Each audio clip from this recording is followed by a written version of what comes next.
Welcome to a special episode of The Source. Tonight we're looking back at some of the highlights, or maybe the lowlights, of David Suzuki.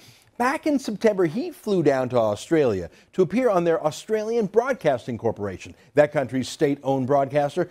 Like him, they're left-wing. Like him, they're environmentalist. Like him, they make their money from the government. They even stack the show with ecologists and environmental scientists, Suzuki's kind of people. It was all set to be another love-in. But then something strange happened. A real conversation broke out, and Australians got to ask St. Suzuki questions that he simply couldn't or wouldn't answer, questions that showed Suzuki to be scientifically out of date at best. Here, have a look. All right, let's go to our next question, which is from Stuart Franks. And in fact, he's a professor of environmental and engineering. Stuart Franks. G'day. First of all, welcome to Australia. Thank you. Can I also just very briefly thank you? A little over 20 years ago, I changed from a physics degree to an environmental science degree. And in large measure, that was because of your environmental advocacy and the effect it had on me. That said, that was a little over 20 years ago. I've lost a lot of the radicalism since then. And my question actually, I guess, leads on from what Bill asked. The IPCC, since 1990, has been arguably the sole voice for climate, and yet there are thousands of dissenting scientists. You've both used the term climate skeptic, which I don't like, because that's a label. These guys are scientists. Whether you agree with them or not, it doesn't mean they should be called names, frankly. Well, not everyone who's a climate skeptic is a scientist. No. I think that's the point. And, but also, but I mean, you talk about thousands of scientists. These are not climatologists. There are many thousands of scientists and climatologists. Well, I thought that do. And that pause in warming is very real. If you build a climate model to simulate the climate and to simulate the effect of carbon dioxide on climate, then when you look at that climate model simulation, compare it to observations, and you see the observations don't agree with the model, then that actually is not a very good model of climate. So my question is very simple. Is it possible that the IPCC, unwittingly, or well, whatever, is it possible, is it even conceivable that they might have exaggerated the threat of carbon dioxide in the atmosphere? Well, if anything, I would say that what's going to come out will be a very conservative, deliberately conservative underestimate of what's going on, because they are under an enormous amount of pressure from people like you who are saying, wait a minute now, hold on. They're being very, very highly criticized and therefore very careful. My bet is, and this is, I'm just betting, I'm not a climatologist, is that what reality is going to show is they were underestimating. That whole exchange has never happened to Suzuki before. A skeptical question followed by another one. If only this were a CBC show, Suzuki could have shut down production and thrown out the troublemaker. But this was Australia's ABC, not the tightly controlled CBC. Suzuki doesn't have anything to say here, no facts, no stats, just a hunch that the IPCC is being conservative. I like that he said for a second time, I'm not a climatologist. But all of those satellite thermometers in space, they're not conservative or liberal. They're just thermometers. They're not political. They say the climate hasn't warmed in 15 years. Now here's the latest issue of Nature Climate Change magazine, a prestigious peer-reviewed scientific journal. Look at the headline: Overestimated global warming over the past 20 years. That's the headline. Now look at the graph on the top right there. It shows all of the official predictions over the past 15 years. 117 different predictions are graphed there, showing massive warming was expected. But 114 of those predictions were wrong. They were all too high.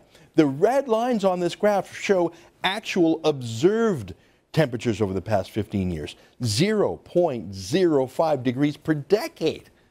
That's 0.005 degrees per year. That's about as close to zero as you get. 114 out of 117 models were too high. None were too low. Suzuki is clueless. Even Nature magazine is embarrassed by getting it wrong so much.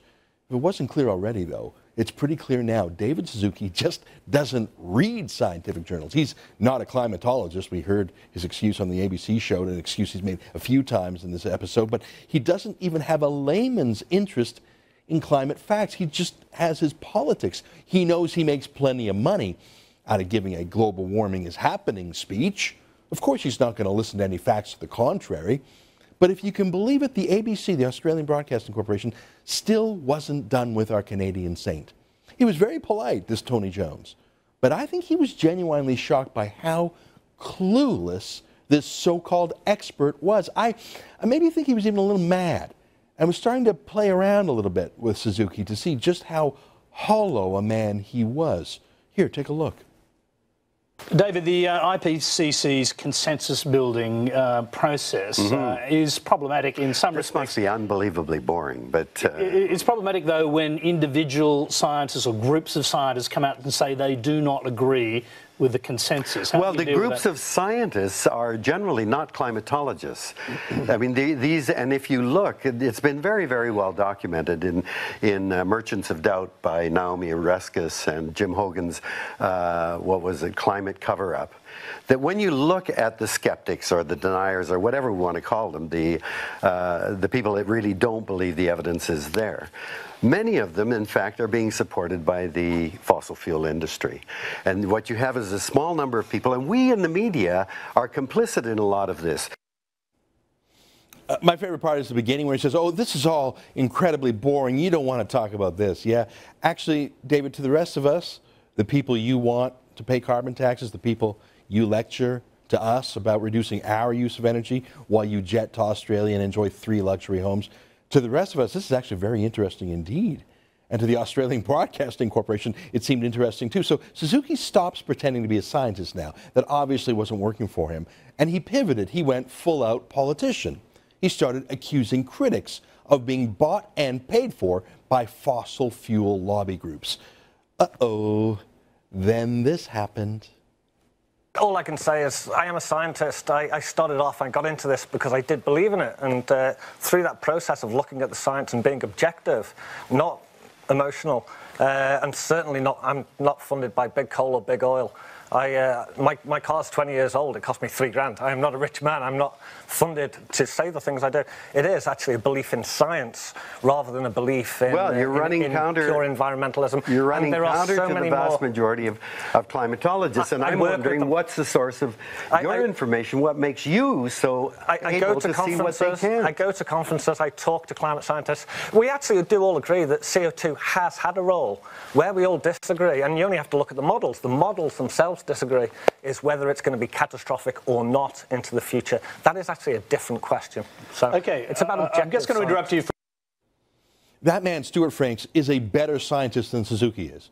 He actually keeps up on things. And he wasn't about to accept Suzuki, who lives in an $8 million home in Vancouver, by the way, to lecture him about reduce, reuse, recycle. Have you ever seen such a thing in Canada, of someone daring to speak back to the great saint?